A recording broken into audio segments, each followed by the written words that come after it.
All right. What it do? I'm here with Dane AKA Blockah. Damn, government. Big Blockah. PRGG. Big Blockah Boner. Big Boner Blockah, man. Get it right. Okay. Yeah. That's a nickname that a lot of my male friends don't know about. You know what I'm saying? Yeah, that's a good thing. No bullshit, right? What it do though? That's man. Appreciate you being on the podcast, man. For sure. You already know I'm coming through for the boy. You bang, man. We go back about 20 years, bro. Okay. Well, since this is your first time about a podcast, so people who don't know you, the people gonna see this from different places. So tell them how it was for you growing up in Milwaukee, Wisconsin. Shit, man. You know the Milwaukee life, man. I grew up South Side. You know what I'm saying? Moms and pops was both born here. You know what I'm saying? Pops went to the joint when I was a shorty. I was pretty much raised by moms. We grew up in a decent neighborhood. You know what I'm saying? But later in life, I got up with the homies and shit, and we kind of just ran the South Side. And I had a good upbringing though, man. I had a good ass family, man. Super family orientated. You know what I'm saying? I really didn't get a chance to be involved with my dad's side for some years and shit, man. It took me a while. It took my Uncle Kevin, my dad's youngest brother, a lot of diversity later. In the beginning, it was mainly Hispanics on the South Side. And then as I got to my teenage years, high school, the South Side got real diverse, dog. And it just was up and down, man.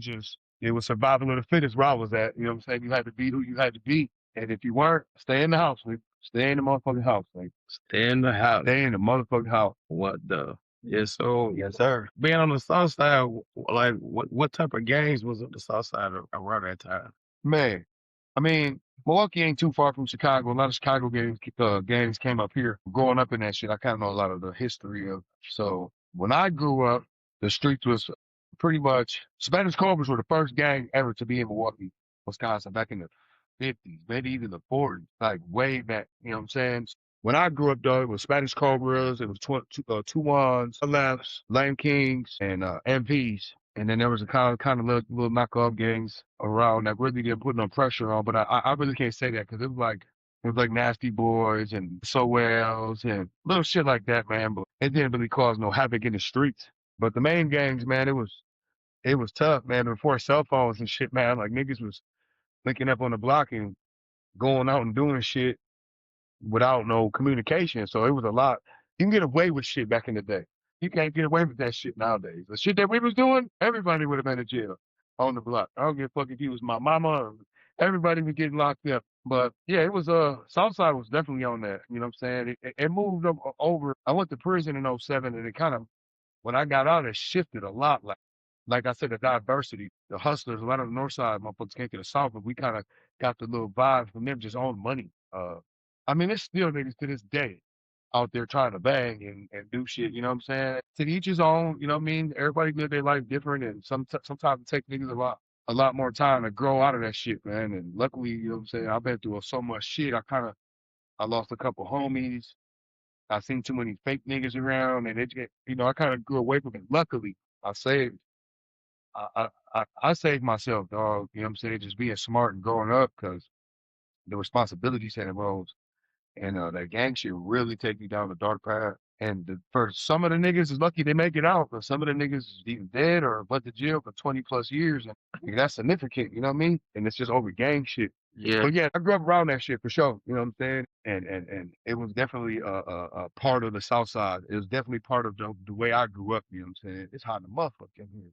Oh, Trey Folk, get this motherfucker. Yeah, I grew up 34th and Lincoln, baby. They know what it is. Lincoln boy shit. I'm a 34th Street was like, it was real family oriented. You know what I'm saying? Like, we had a lot of homies. I'm taking this two cut. Man, I gotta get this motherfucking rotator cuff surgery shit. But it's hot in this motherfucker. This nigga got this motherfucker on Africa in here. I see you.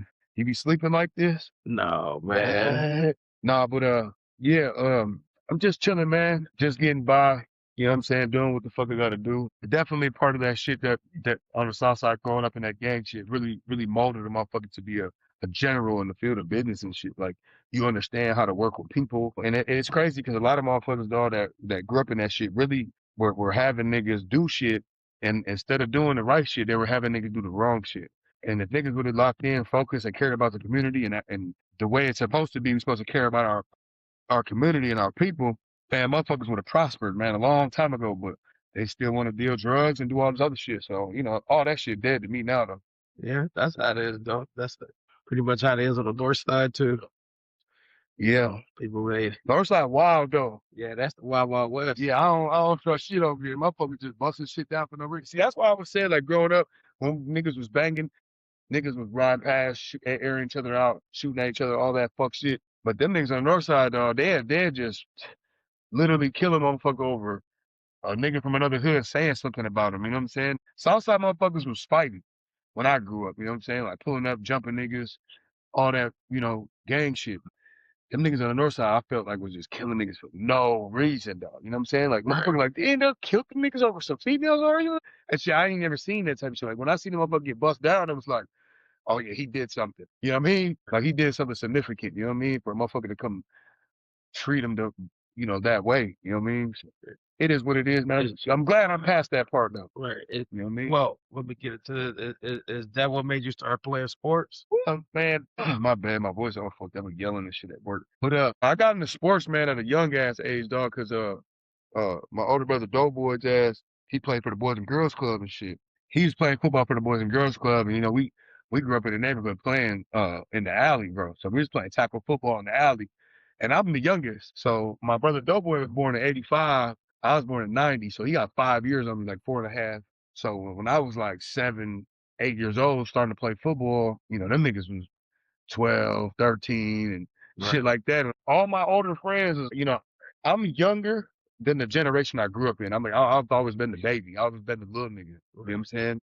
Yeah, that shit like made me tough though to go play football. Cause I'm playing against all these older niggas and really busting their ass, you know what I'm saying? Playing on concrete. Playing on concrete like a motherfucker. But you know what, though? They used to try to play bully with me all the time because I was the littlest one. And nobody can catch me because I used to get the ball and be on my Barry Sanders and shit. When they did get a chance to hit me, them, man, I remember playing all grown niggas. They'd pop the shit out of me and they didn't play fair. You know what I'm saying? So that's what kind of made me tough, though, like going into because I played Little League, but I was already into football with older kid. I used to be upset because I used to have to go to the Boys and Girls Club once my brother played, but I was too young. I couldn't go to the teen center. I wasn't old enough. I wasn't 13 years old yet. So all these niggas was playing it, you know what I'm saying, at Sarah Heath at over there on 24th and Rogers over there in Milwaukee. So, they used to be doing that and I used to be sitting on sidelines like, man, I just want to play. Then my mom enrolled me in Bayview Area Redcast Little League, 3rd grade. So they got 3 leagues. They got 3rd and 4th, 5th and 6th, and 7th and 8th. So I played all the way through to high school. And then when I ended up going to high school, I ended up starting varsity as a freshman all 4 years of high school football. But yeah, I started at a young age playing sports, dog. Like in the neighborhood, basketball, football. We played 18 niggas in one hustle. You know what I'm saying? Elbows and niggas drinking beer. 40 y'all niggas out there, 14, 15 years old, drinking bottle, playing the game or playing basketball, 2-on-2s. Fucking yeah, that was the good old times when you could just be in the streets with the court. Man, what? Playing a hustle. Motherfuckers. I remember one time we found a basketball court in the alley, nigga, didn't have no backboard. It was just a pole and the rim. And we got a piece of plywood, nigga. I'm a carpenter now, but back then niggas didn't know about no motherfucking building nothing, you know what I'm saying? We little niggas. We drug that motherfucker like 5 blocks to the back of my mom's crib, nigga, and made like a wooden fucking a piece of plywood we cut. Right. And we spray painted the shit on there. We found out, screwed that bitch together and made a backboard out that motherfucker. We hooping for those 2 summers on that motherfucker back there, dog. No bullshit. Yeah. But see, in my neighborhood, dog, that's a good thing that I can say is like I said, nigga, this is before cell phones. This when beepers was popping and shit. I remember my mom got me a beeper. It was like $4 a month for the beeper. And she used to page me 911. That mean go home. You know what I'm saying? So I remember like, hey, yo, beeper vibrating. Nigga, you gotta hurry up, man. We used to be 5, 6 blocks down the road playing basketball at Burnham Park. Right. And like, hey, your mom's beepering you, nigga, type of shit. She paging you. And I'll fly to the crib. But this back then, before all the social media, everything, like as kids, like when I grew up, like I'm talking like between the age of like 7 to like 12, man, my neighborhood was like the best neighborhood on the South Side, dog. Like it was minimal gang violence in the immediate neighborhood. I mean, we always just be deep and walk over to the other blocks and go, fucking bang on niggas and shit like that. But like my immediate block was all family, dog. Right. You know what I'm saying? I ain't gonna mention no names, but it's a lot of families and people that I still talk to this day. You know what I'm saying? That they mom, they dad, I see them all, I help them with groceries, all that shit. Like it was literally like 20 to 30 kids every day for like 4, 5, 6, 7 years in my neighborhood, dog. Like when I finally jumped on the porch and was like out running around playing games and shit in the neighborhood, ghosts in the graveyard, stealing pedal bikes and shit. Like this is bad kids, but like nigga, I could walk outside my house and know exactly where my friends are.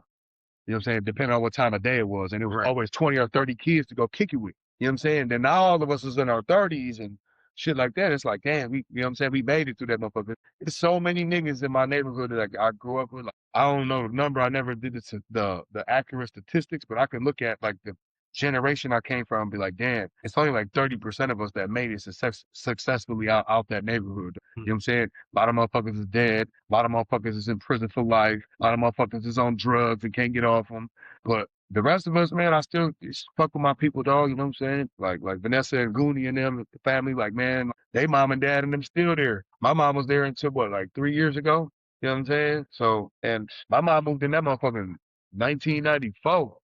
And she didn't leave till like 2022. That's when you met Marcus. When it was around the time you had met Marcus? Oh, you talking about Ortiz? Yeah, Marcus. Yeah, man, rest in peace, Marcus Ortiz, my nigga, dog. Yeah, rest in peace, Marcus. Dog, nah, ain't no bullshit, it's real shit, dog. Like I met them niggas in the neighborhood, dog. You know what I'm saying? They lived on 32nd and we lived on 34th, and like it was segregated in the neighborhood over there. Like you had the little MP niggas on 30th, you had the blood niggas on 32nd, and then on the other side you had Victor and all them, and we knew it was all a bunch of niggas right there. Remember they had the church right there.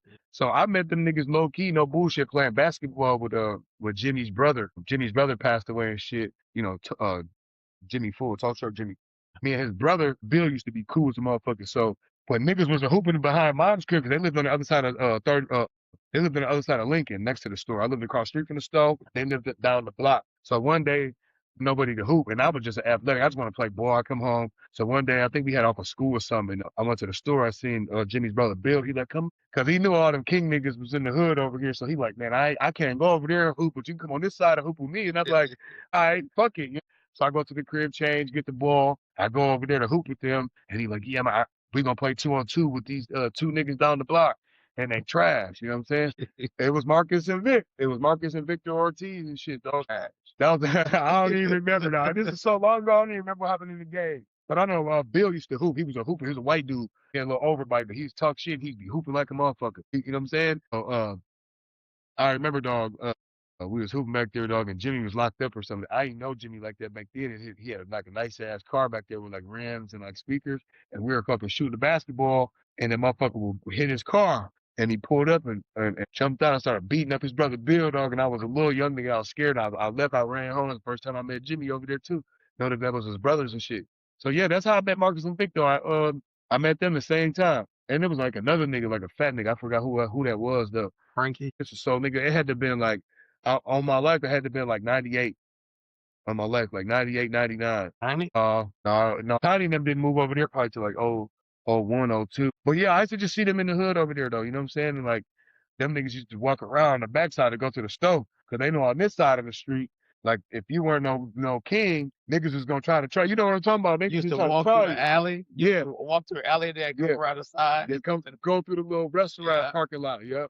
And we used to always be in front of my mom's deep because remember before they built that house, it was an empty lot, like 2 houses over. So that's where we used to play football at. And then in the wintertime, we used to throw snowballs at the buses and shit. I remember being out there like 20 deep, like waiting for the bus. We used to look down and see them up all the way down there by that Wendy's on 43rd and have ice balls with water on the bitches loaded out of buckets. Everybody got buckets. And the motherfucking buses go by. We meet, breaking windows and shit, dog. Man, we was bad as a bitch. But yeah, when I met them, I was always to hoop with them niggas in the neighborhood. So we never really was super cool, but like they was my guys. And like the niggas in my neighborhood, like, was really banging. Like if you ain't fucking with us in this circle, fuck you. So like I had to like sneak off and go kick it with them niggas to play basketball. Because after a certain amount of time, my niggas on my side of the block was just banging. They didn't care about nothing else. It was just, at a certain age, like I said, a lot of the homies were older than me. So when I was like 11, 12, still trying to be a kid, play basketball, these niggas like, no, you got to pick up the hammer and you got to handle business. You know what I'm saying? Yeah, it was a weird time for me, dog, because I was like transitioning into like being a teenager faster than I should have. You know what I mean? Everybody else was already going to high school and I'm still like just starting fucking middle school. You know what I mean? So when I was in middle school, motherfuckers like, nigga, what the fuck? I thought you was in high school with these niggas. Like, nah, nigga, I'm a lot younger than them niggas. But I've always been a small nigga, you know what I'm saying? So, Yeah. I remember when I was first coming over there, and I came with Marcus and Vic, and then then I was like, man, let's go to the store, like, 'cause I needed like some cigarette. yeah. And then but I started walking up Link towards Lincoln and walking up Lincoln, and then they were like, no, let's cut through this alley, and I was like, why? They was like, cause them like, Kings be out there, they be tripping. I was like, I said, man, come on, man. I was Yeah. like, bro, we going to. I was like, bro, we would have gone to the They, store. hey, they went wrong. And then he was black too. Then Back then, like, it was only one black nigga in the hood, and that was Marcus. Like, so yeah. so then they made me, so we had walked through the alley, and then we walked behind the QP to the side, and like that was like the way to go for the long. And I was like, oh man, I was I'd like to tell Vic, because I know my brother Doughboy used to be cool with Vic from wrestling. So he knew Vic, and they used to talk. Cause I remember Vic used to walk down there with his little Letterman jacket on, his little Hamilton Letterman jacket. That's how I knew it was him. Yeah. Motherfucker was stiff as a bitch. He had that big ass Hamilton patch on it. His left side was stiff like a motherfucker. with like all them little With all the pins. little big, yeah, with all the little belt, because he was doing all that wrestling shit. Yeah, Victor, man. Victor was good at it. Yeah, him and Doughboy, though. You know that nigga Doughboy was better at wrestling probably than football. Hell yeah. No bullshit, Doughboy. Yeah, that's how I met them niggas over there. And like I said, like, I used to try to hang out with them and shit. And like, you know, like even later in life when we was kicking it, like, I had to hide. I used to tell y'all, like, don't tell them niggas I'm with y'all over here. They were like, oh, whole ass nigga, you over there, but you ain't invite us. Like, hell no, nigga, y'all niggas bring too much shit over here. Nigga. Oh, what was, since you brought that up, that the day that we had met, do you remember that?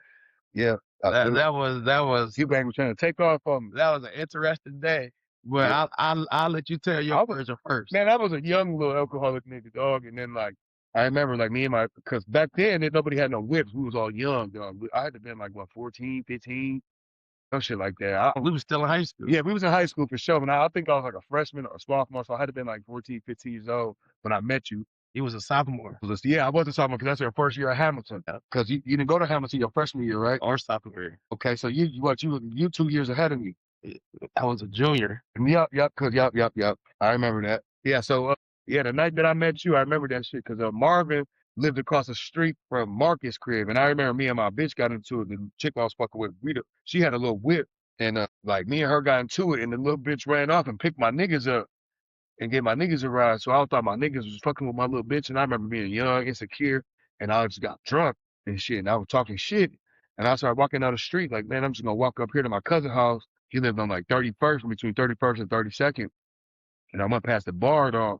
This back when I was wild, young, hanging and shit, dog. The nigga, some old white niggas was like, oh, they, some Mexican dude came outside. I'm like, hey, fuck you bitch ass niggas, you know what I'm saying? And they was adults. And they're like, man, get your little ass home. And I remember, like, I got into a tussle with the niggas. And I punched on a couple of them. And then, like, they were trying to jump me. And I was a kid, dog. I was like 15. I was like, you know what? I'm gonna go grab a banger. I'm gonna come back. And I fucking looked down the block. And I see the crowd of niggas. And I don't know what the fuck possessed me, dog.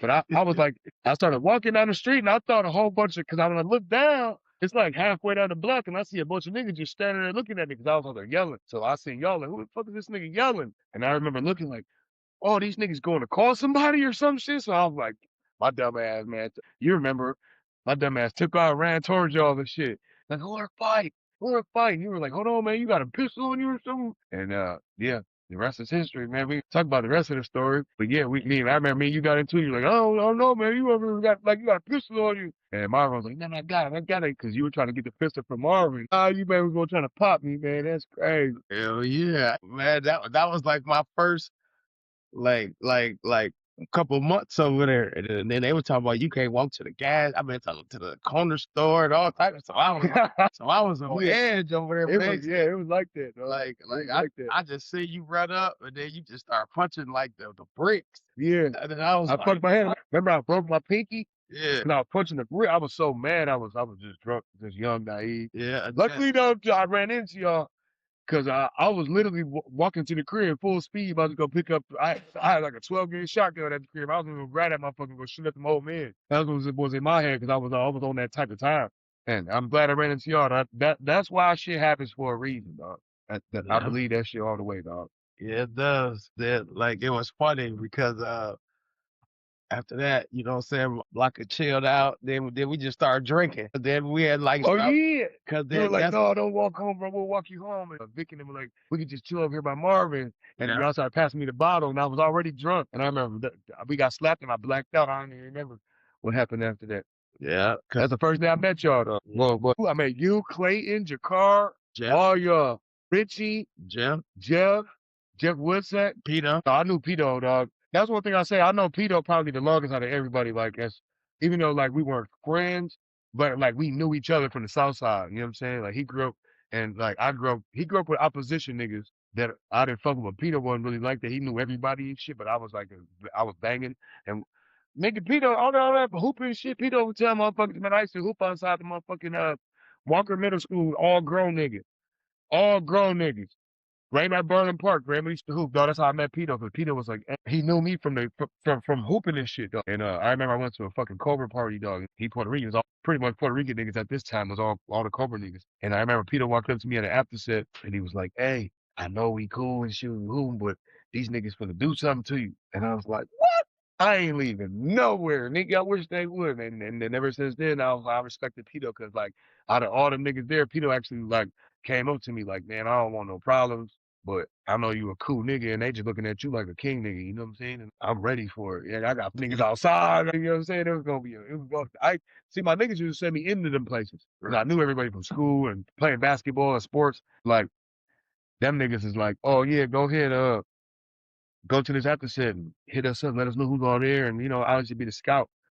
Yeah, I'll never forget that. But I knew Pito since before I went to middle school, because I think I met Pito that summer before I went to middle school is when I started playing at Burnham all the time. So that had to have been like it had to have been 2000, 2001, them areas. We used to walk from after school to the Boys and Girls Club, and then everybody used to leave the Boys and Girls Club at like 4 o'clock, and then we used to walk to Burnham from 24th to 34th. We used to walk them 10 blocks and go hoop over there, and then I stayed 4 blocks from that part. But yeah, I met Pito back then. But yeah, all the rest of you niggas up, yeah, I was like, who the fuck is it? Because I knew Marcus and Vic, and they were like, bro, just chill out. That's when Vic was trying to do the vice sword shit. I got you, dog. I got you. And I used to be like, my nigga, dog, we good.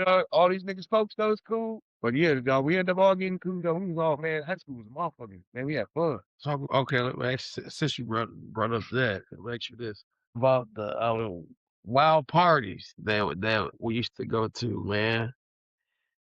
Oh, that hand. Yeah. What you mean? What about the parties? Like when I had Jeff on here, he had brought up about the Marquette party. Oh yeah. Yeah. I was driving that night, dog. So I remember like when y'all got into it, like you hoe ass niggas, bro, because I was a kid and shit, right? When my niggas came around, it was some bullshit. I ain't gonna lie. So I remember niggas specifically saying like, look, you can come and bring Tone or something, but the rest of them niggas, it was hot. You know what I'm saying? Like that nigga's hot. And I'm like, yeah, you're right. So when y'all used to see me on the block, and then y'all used to go to the college party, I used to hit y'all up like, hey, I done dropped these niggas off, I'm coming. And y'all wouldn't answer because y'all already be there kicking it. So I already know the area. So I'd hop in the car and drive down there and look for y'all little whips or try to see a nigga walking in and out the house that I know. On my life, I was thirsty to go kick it. But I remember when we got to the Marquette niggas, like we just found parking and I was gonna go in and kick it, and y'all like, it's all bad. We got into with these niggas. And all of a sudden, nigga, next thing you know, it was just a brawl. I just seen niggas fighting, and then but by the time, because I left my car and parked in the middle of the street, because Doughboy's big ass was with me, and he hopped out. Him and Tiny big ass was together, and then all of a sudden I seen Doughboy. I'm like, oh, this ain't gonna be good, because Doughboy didn't play that shit. He was taking clean off, and he was a big nigga. That's my big bro. Like that nigga used to protect me like a motherfucker. Niggas wouldn't even fuck with me on Southside. Like, oh no, that's Doughboy's little brother. Hey, you fuck with that little nigga? Hey, Doughboy big ass gonna come hunt your niggas down. Yeah, Doughboy, he was wild. He was wild. That nigga had his time for sure. But anyway, I remember hopping out the car, dog, and I'm like, oh shit. I like literally parked in the middle of the street. And by the time I get out the car, it was just, and I seen this nigga Tiny just stomp this nigga through the fence. And I was like, oh shit, they killed this nigga. I remember like, come on, we gotta go now. And we hopped in I had a little Toyota Tercel, Doughboy, a big nigga. That nigga busted shit. He was all tired from fighting, busted shit, cracked this shit on my car. You remember that your hood didn't want to close? Oh no, that was a different night. That was a couple months later. That's when I met my baby mama and shit. Her best friend, her parents. Yeah, that's when her best friend's mom, and then when out of town and shit, So we had a little party, a little high school party at their crib. Some of the homies was in college and shit. So we like, man, we can come to the college party, but don't tell them your age. You know what I'm saying? So I remember we went down there. It was me, rest in peace, Marcus Ortiz. It was actually my baby mama wasn't even with me. She was in the car with Victor and them. Yeah. So it was me, it was her friend Shayna, and her other friend Stephanie. Yeah. And Marcus, because Marcus and Stephanie was talking. Yeah. So Marcus was in the passenger. And mind you, this is a stick shift too. And I was what? That's when I just got my license. I was 16. I remember I just got my license. My birthday's in January, so I got my license in like March, like 2 months after my 16th birthday, I got my license. So this had to have been like, I only had my license for like 2 months. This had to have been like, what that shit called spring break. It was cracking. Like, it just started getting nice out. Like, it was like back then, it used to get nice like March 10th. It used to be fucking 50, 60 degrees already. So, that's Wisconsin weather. Like 50 degrees, niggas is out here like this, arms out. You know what I'm saying? Kicking it. We're kicking it. Niggas got Tim's on and a beater. You know what I'm saying? But anyways, like we go there, we get faded, nigga. I don't even remember, niggas was stealing. It was like 4 parties right next to each other, like 4 house parties, nigga. Frat parties. Frat party. And these the big ass east side cribs, nigga. So it's like 3 floors, nigga. I remember walking like, bro, it was so cracking down there. We could just like, oh yeah, this block cracking, and just find somewhere to park, and we'll all just meet up and just start walking in the cribs. And then, oh, it's party, doors open. Get $5, they'll get you a little cup like this. And they had kegs. You pay $5 for a cup to get in, and you just go to the keg and just drink. And niggas was doing shotguns, and man, that shit was cracking. And they was playing all the hottest music and shit. So it was like the Yin Yang Twins, the Soulja Boy and shit. I remember when Blockah was like, he was like, man, You want to hit this again? that nigga Blockah was like, man, this cracking. He was like, man, normally, man, at the South Side party will be cracking like this. That's when I started fucking with y'all, because I already ran through the South Side, dog. I couldn't go nowhere. I couldn't kick it nowhere. Everybody knew me to be a shiesty type nigga, dog. So I kind of burnt my name up, and then the niggas I was fucking with was like, fuck everybody. Which we wasn't wrong, you know what I'm saying? We was handling the shit accordingly, but like I said, I used to hide and kicking it with y'all, because when I go with y'all, we go to college parties. I'm like, shit. Ain't nothing walking around over here in Southside for me like this, man. Or to the suburbs. Yeah, oh yeah, Muskego and shit. Shakeland, Hell's Man. Corner. Niggas used to hate with me, and me and the homies come out there and all.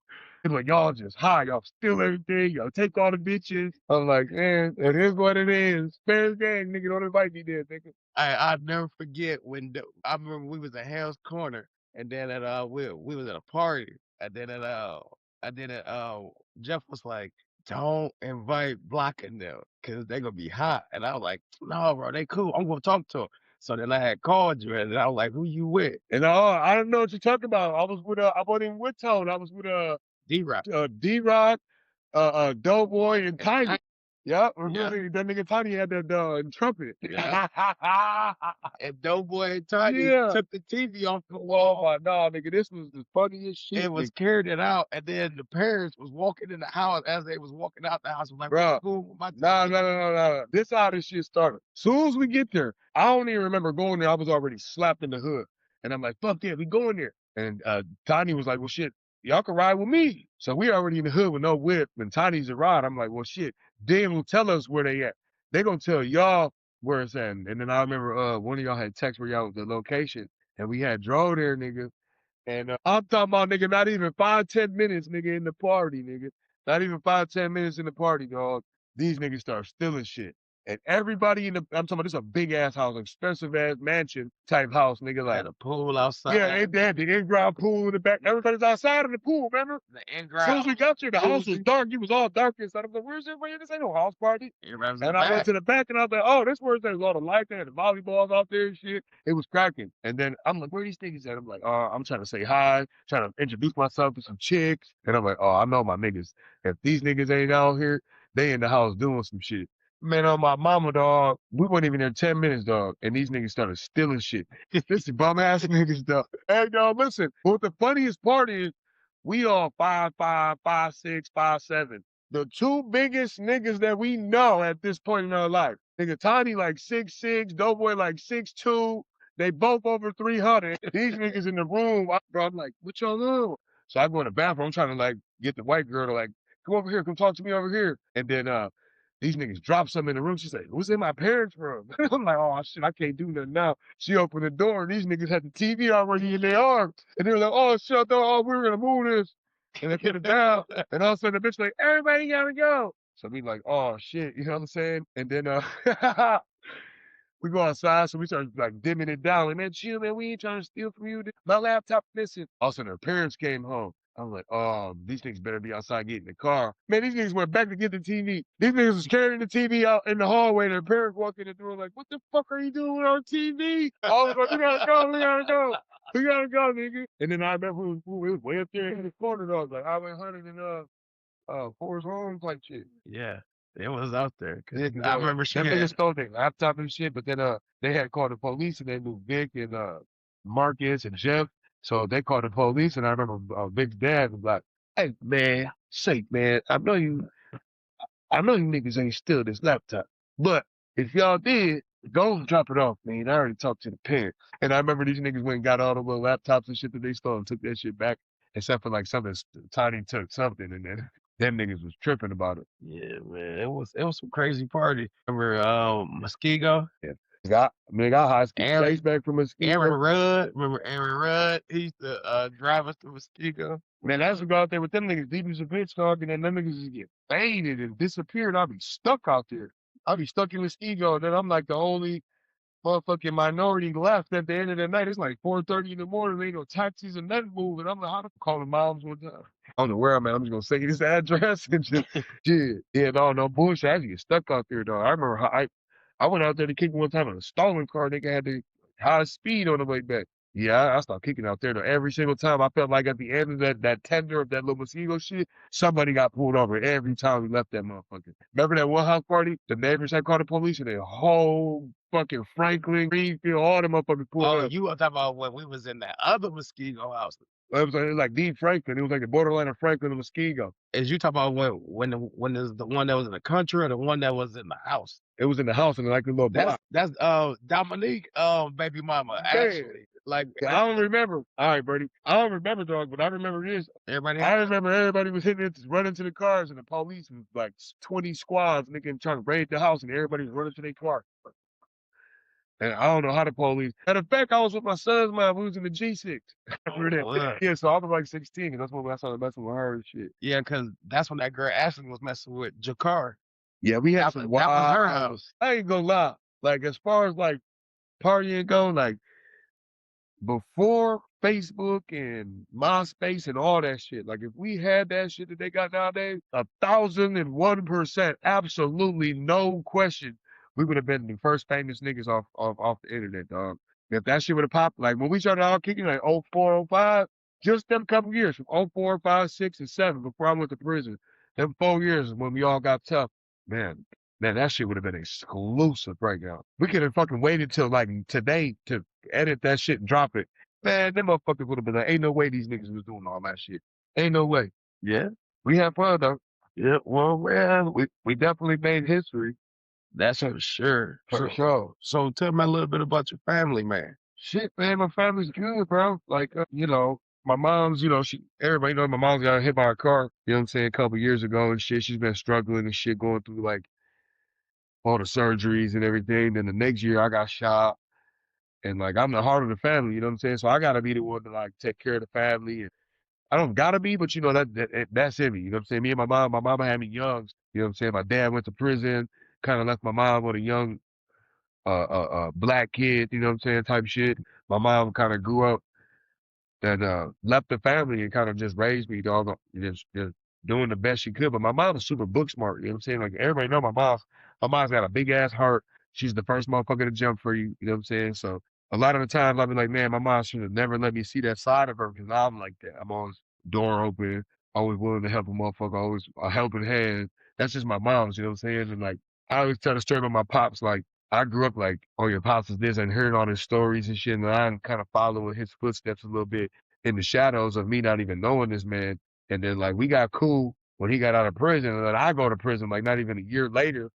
And like, he was coming to see me and sending me books and shit and like talking to me about the gang shit because, he came from that. So He helped me out. So, me and my pops got close. My dad got multiple children and shit. So throughout the years, I got to meet a lot of my brothers and sisters and shit. But my family's pretty good, man. Like it ain't the same as how it used to be, dog. Like super orientated, like Christmas, Thanksgiving, all that shit used to be like mandatory. Motherfuckers was there. Like you already know. Like we had Grandpa's crib, we had Uncle Shane's house, like. We somewhere for every holiday, dog. 4th of July, we was at Uncle Shane's house. Christmas, we was at Grandma's house. Thanksgiving, we was at my auntie house. You know what I'm saying? Like, motherfuckers had family and places to go. And then like it feel like I went to prison when I was 17 for 5 years. I got out when I was 23. And then like I don't know, just family wasn't the same for me no more. Like I wasn't invited nowhere, and my family kind of like distance themselves from each other. It's like me and my mom was like the heart of the family. And then my mom went through the hardship from, break up for after 20 some years. And then she stressed it. And then like I got out and my mom wasn't fucking with the family, but I'm a mama's boy. So I'm like, I'm on my mom's side. You know what I'm saying? And it kind of just drew down like that to where like I started becoming a man and caring about being a father and taking care of my kids. So I started, starting my own family. You know what I'm saying? I started my own legacy. Saying, cause like this is my grandfather, my mom and them, then me. You know what I'm saying? So like it's my turn now to be the grandfather eventually one day. You know what I'm saying? To be like the man of the family. And I feel like, I got a good start right now. So my family good though. My shorties is fire. My son Raymond, shout out to Raymond. He just graduated last year. He has driver's license. He been having the same job for 3 years. He's only 18. He graduated with great GPA. Javani, shout out to Javani. Shit, he was doing fucking bad. I thought he was gonna be my problem child forever. He's fucking doing great. He got a 3 point some GPA. He don't miss school. Like either sometimes I wake up and he's like, you know what, Dad, I'm just gonna cut your Uber. I ain't gonna make you leave the crib. Like he's just maturing, and it's because I'm in their life. I can tell the difference. You know what I'm saying? Like how they was, 8 years ago to how they is now. Obviously, they're gonna grow and mature and be men regardless. But like I can see the staff that I'm putting in them, and it motivated me a little more as a parent. And then I'm still going to court and shit right now for my younger son. I love him to death. Going through that shit right now. I've been going to court for 2 years to see my son. I don't want to talk too much about this shit, but I got a lot of evidence right now on my side that's gonna help me get my son eventually. And Lil B. For sure. Like you one of my closest friends, bro. Like ever in life. Like what I've been going through with that shit, dog. I'm proud of the success the little success that the government gave me with my son. It's like Hey, that's better. That's a lot more than what some get. and I can say that too, dog, especially any niggas that's watching this podcast, dog. If you really want to be in your son's life, dog, you can make it happen. Because they can't tell you no at the end of the day. You know what I'm saying?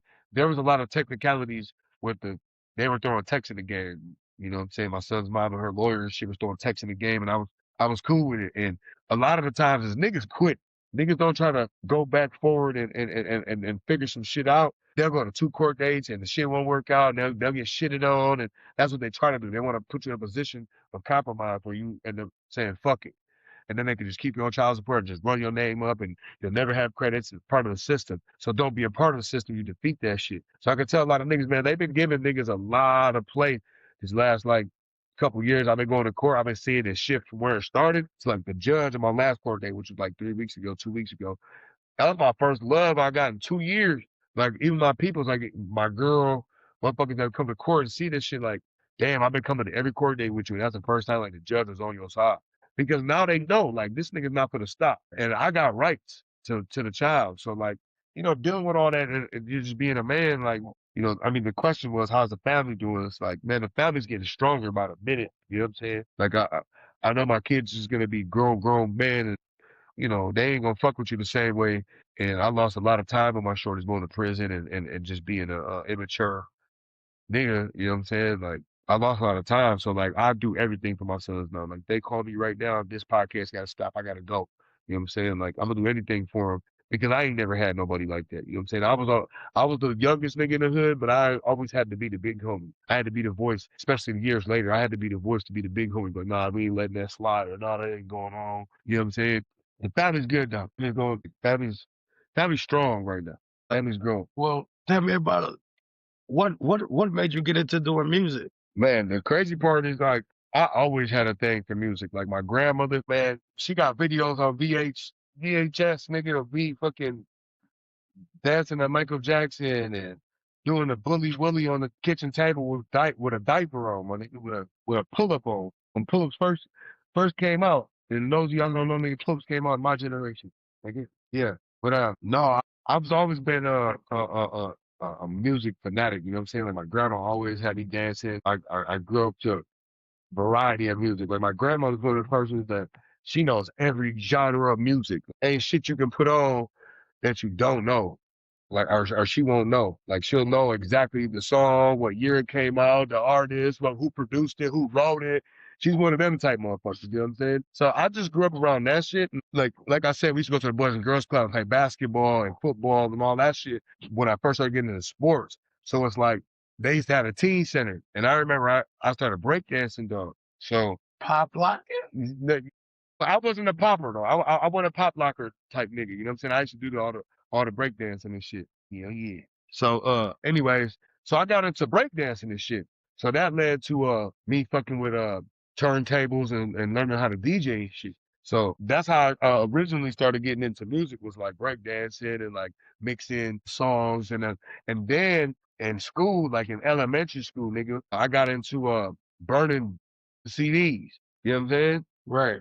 So I kind of got equipped with like how the computer work and burning CDs and all the other shit. My mom used to literally take me to Best Buy, nigga, to go grab cases of blank CDs and burn CDs and sell them.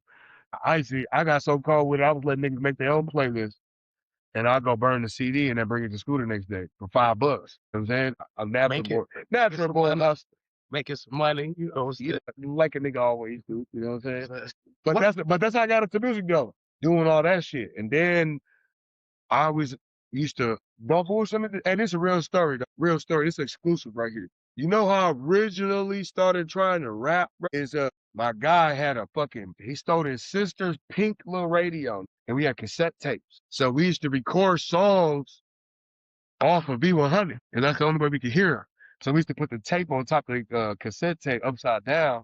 Okay. And then we used to press the play and record, and then the record was playing off the radio. Right. Then we figured out how to hook up a little microphone. So I remember the very first song. Who sang that shit? Who? Shake them haters off, shake them haters off, shake them haters. It's the same time that came out with that with the one nigga from Milwaukee who did that one song. But you know the song I'm talking about though. Yeah. Shake them haters off, shake them haters off. And it was also the other song. These two songs was on the radio at the same time. It was Shake Them Haters Off, and then it was you a trap, you a bitch, you a punk, how. So we recorded Baby Drew. Yeah, Baby Drew. Like you a trap, you a bitch, you a punk, how, sucker fucking everybody, you a stank, how. So those two songs were simultaneously on V100 back in the day. So I remember we had that little pink radio with a little fucking microphone that came in a piano thing. So what we did was we ended up figuring out that if we plugged the mic in, it'd record us. So then if we record the song on V100, we go back over the song and re-record over the beat with our lyrics.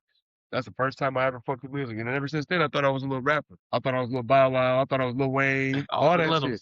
All the little. Cause I was a little nigga in the hood. You know what I'm saying? Gang. So when did you start taking this serious? Was it when you was locked up? Then that's when you started writing, or was it before that? Yeah, actually, because I was doing music, dog, like early 2000s, dog, with Half Pint, right? Yeah, with Half Pint. Actually, his sister Heather was dating Pedo, and they lived on 20th and Forest Home. That's when I first met them. They lived right off the 20th Forest Home. Nope, not that Pedo. Alex Torres? No, y'all don't know him. They ended up moving to Florida and shit years later, but they back now. But I think his dad, Papito, lives in Florida still. But that's my boy. I ain't seen him in years. Shout out Papito, man. He always. I know who that is. My mom used to live across the alley from there. So what happened was I used to kick it with 2-1 Shadow, right? Which is Jason. So Jason was cool with Pedo. So I remember we used to walk, dog, from 34th and Lincoln all the way to 20th Forest Home to go pick up a nickel bag of weed, $5 bag to roll up a blunt. But we had to be like 13 years old. So we used to walk, but we used to be on walk bikes and walk with, like, we trappers. We want, like, these kids nowadays be in the crib. Like, nigga, if I don't gotta be here, I'm gonna be in the street. Gone. Outside. Nigga. Moms used to have to page me, where you at, nigga? Oh, my life. And my mama, cause I'll be gone. As soon as if mom's at the crib, yeah, I'm good. I'm gone, cause she gonna make a nigga clean and do something. Right. That's what I want. She gonna complain, we gonna argue, something gonna happen. So as soon as mom's at the crib, I'm gone. I'm on the bike. Wake up, you get dressed, go. Yep. So anyways, we walk over there. to go pick up some weed, and then I go in the studio over there, and I'm like, damn, this is the first time I was ever like at the studio. And then, long story short, I had caught a case. I never rapped with them there on 20th though. I was shy. I was like 13 years old. I was like super shy to rap in front of. I used to rap at home. You know what I'm saying? In my bedroom, niggas go crazy. But once I get in the studio with them niggas, I was shy. I wouldn't rap. I'm like, hell no, these niggas gonna rid me and shit and whatever. I was like I said, I had little man syndrome. I couldn't fuck up. I had to be on top of my game. So I ended up catching a case and going to Wales and shit. And then when I come back, I ended up running in the half pipe. So me and both at DT with some little juvenile charges and shit. Right. So I'm like, hey, I remember you from the South. He's like, yeah, we know each other. So me and him get cool in jail type shit at juvenile jail. So then when I got out, Papito, they ended up moving from 20th. And they're like, hey, can you help us move? You know what I'm saying? I'm like, I'm just trying to be cool with these niggas so I can get in their studio. You know what I'm saying? I'm like, yeah, I'll help you niggas move. Nigga, couldn't find out, nigga, they moving right behind my mom's house, nigga. What? Swear to God. So instead of walking and riding the bike every day over there to 20th to go try to get in the studio over here, I'm building myself up all day. Like, well, I'm gonna get some hard. I'm gonna go here and rap. But I never did. I didn't start rapping until they moved the studio over here behind mom's crib. Okay. And then I started rapping. But then I didn't take it really serious. You know what I'm saying? I do a couple songs here and there, blah, blah, blah, blah, blah. I started making beats and engineering and shit. I was like, I only want to rap because I was shy. But I knew I had the knack for music. Then I went to prison. And that's when I was like, yeah, I got it. That's when I started dropping shit. Maybe you remember when I first got out, I dropped that Forgive Me Dead, Hate Me Now. Then I dropped Mr. Every Friday right after that, like a year after that. But I wasn't big on mixtapes and CDs. You know what I'm saying?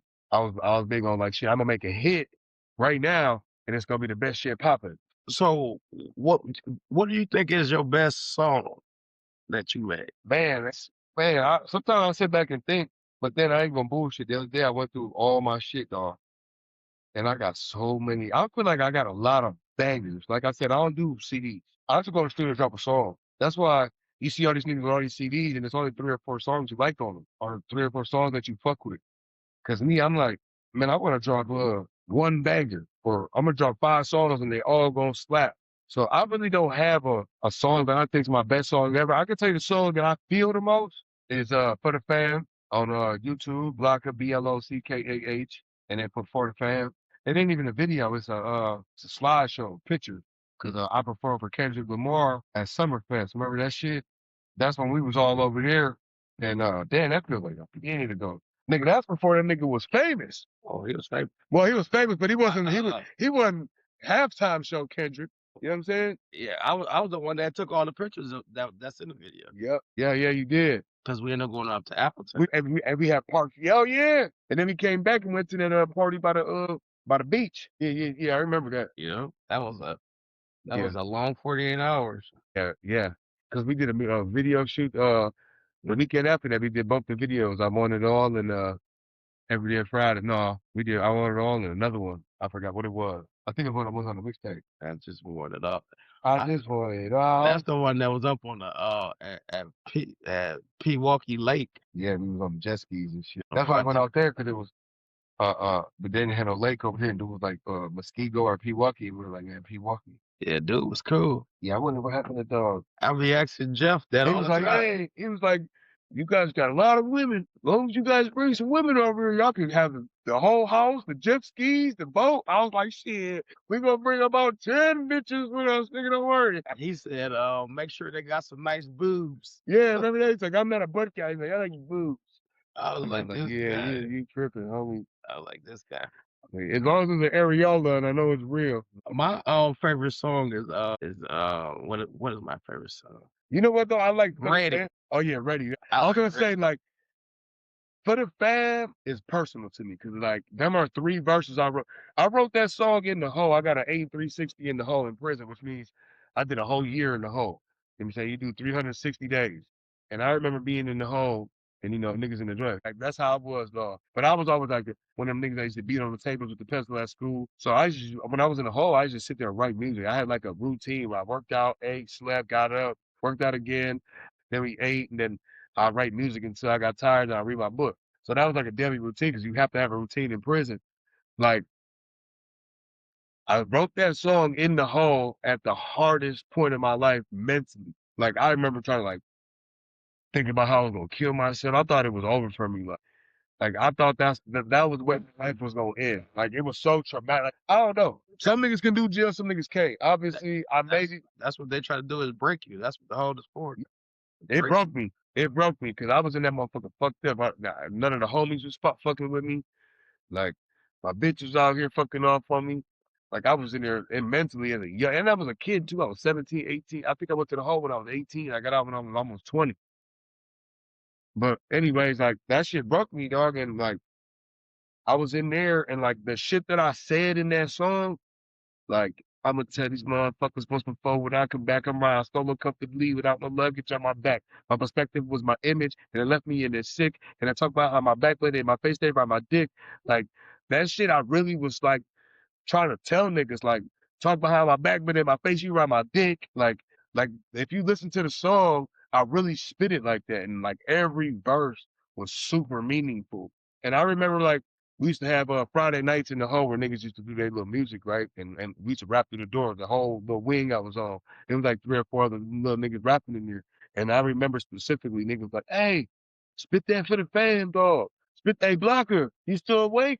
It'd be like 4 in the morning. Niggas like, hey, bro, Right. let me hear that shit one more time before I lay down, dog. That shit fire. And that's when I knew I had a hit. I'm like, oh, I'm gonna get out and drop this. This is the first song I'm gonna do when I get out. But ain't no bullshit. Like now that I listen to it, that song's almost 4 minutes long. That's a long ass song in today's world. But like if you sit back and listen word for word to that song, like I said, go on YouTube and listen to it. Like that's probably the most meaningful shit I wrote down on paper on some music shit, dog. Like, but Ready is probably my second favorite as far as percussion and song goes, because everybody knows I'm a turn up, street rapping, fucking we popping bottles and like we out here, like what up, and we in the streets. That's my type of rap shit, right? Like East Coast, like bars. That Ready shit was like probably the first shit I did that fucked y'all up. Like all y'all niggas was like, damn, like y'all weren't ready for me to do it. Like I don't even think that y'all thought I had nothing like that in me.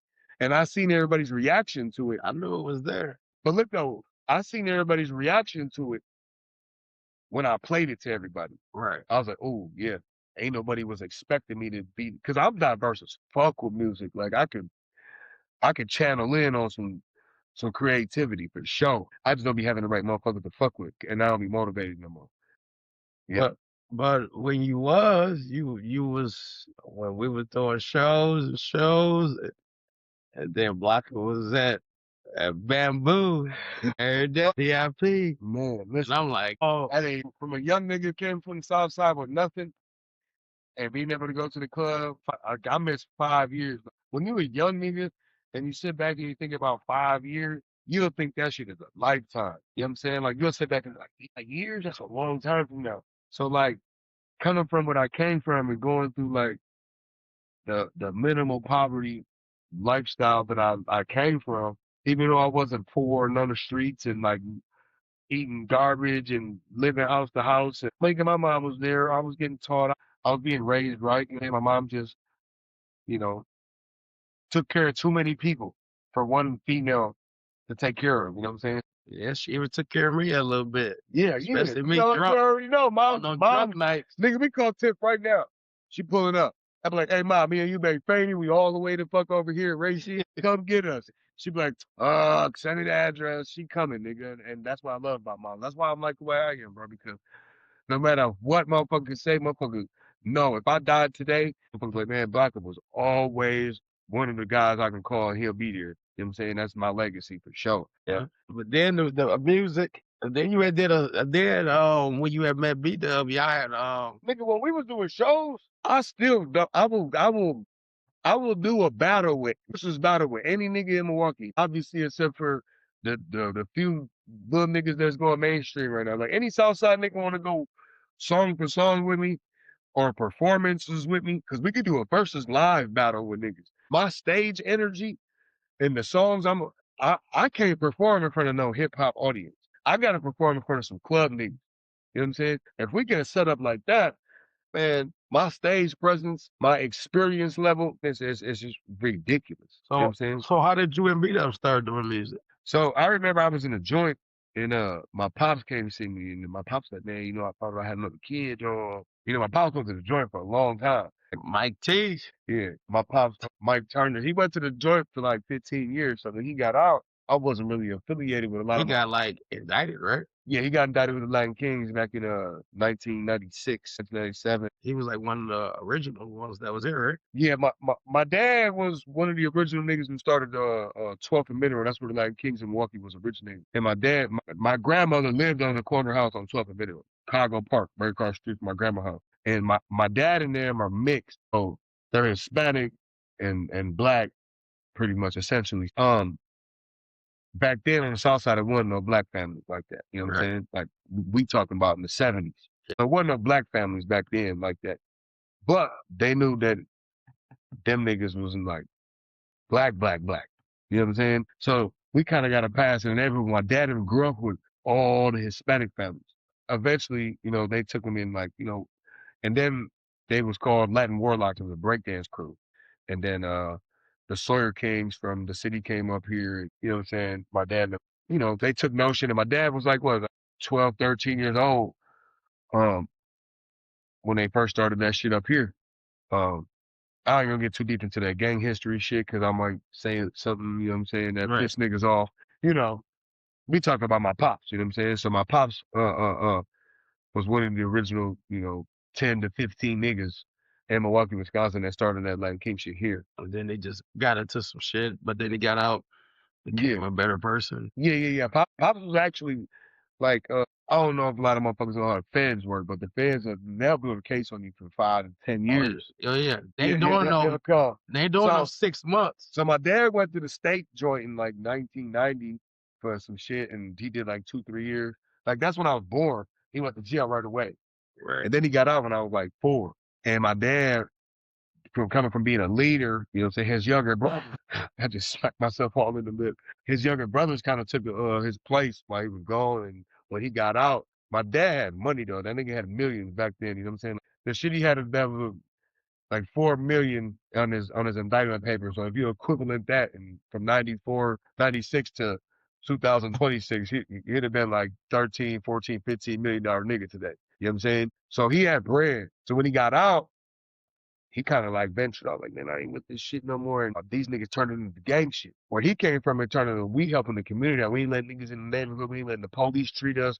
None of that. We ain't letting none of this fuck shit happen. And when he got out, he kind of moved into always killing them for this and we doing that and drug shit. All right. So Pops kind of got away from it. And then like when he started doing good, he was still affiliated, obviously, because of his name. He on Jack Jammer, which was a club. I got pictures at Jack Jammer's with Missy Elliott, Jermaine Dupri, Master P, Silk the Shocker. My dad was that nigga. Like he knows Master P, all that shit. Everybody in Milwaukee that's from here know what's up. My dad wasn't one of them broke niggas. Like niggas hated on him and shit. But my dad ain't never ratted on nobody, nothing. He was out the game for some years. And then when the feds came, he just had to fall casualty to a lot of cases he wasn't even on. But because of who he was and the statue of his name, even though he was separated from that shit for some years, they brought up cases from the 80s, 89, 87, and he got indicted in 96. And then he didn't get out till 2006. So, and then I went to jail in 2007 and did 5. You know what I'm saying? So it's crazy, man. It's crazy. It was crazy. My dad, David Robles, was my DA. And they purposely did that because it's crazy. When all of us became gang members, none of us know that all of our families was all connected and our uncles and their dads. And my dad was indicted on the same case together. You know what I'm saying? So like when we were banging, we were already friends, best friends and homies banging. And 3, 4 years down the line, like, oh, you so-and-so's nephew and you so-and-so's son, them my big homies, them niggas is indicted together. Right. And it was just crazy. So you had just found out that that you had another brother. You had thought it was just you and Marcus at that time, or just you? Well, I knew about Marcus and I knew about my sister Sierra. The one and I also California, right? Yeah. My sister Sierra. Actually, her daughter's 3rd birthday just passed last week. She came up here and brought her my niece up here. It's cool, you know what I'm saying? She lives down in Florida. She ain't in Cali no more. She lives in Florida now. Oh, okay. But anyways, yeah. But I just did a quick brief on the family history. So, my dad, he got kids and shit that came up. But, so I remember being in jail and my dad like, man, I just found out I got this other son, man, it might be mine. And he showed me a picture of him and shit. And I'm like, damn, I know that little nigga, dog. So before I went to the joint when I was 17, Abita was like 2 or 3 years younger than me. Right. So I think he more than that. I think he just turned 30, right? no, Marcus just turned 30. Yeah. So Abita's like 32 or 33. Okay. So yeah, he's like Yeah. 3 years younger than me. So anyways, I'm 17. And I'm like, dog, I remember them little niggas, though. Them niggas were like 12, 13 years old, beat up, and little corny. Them niggas, they were smoking weed and shit in the hood, dog, on pedal bike.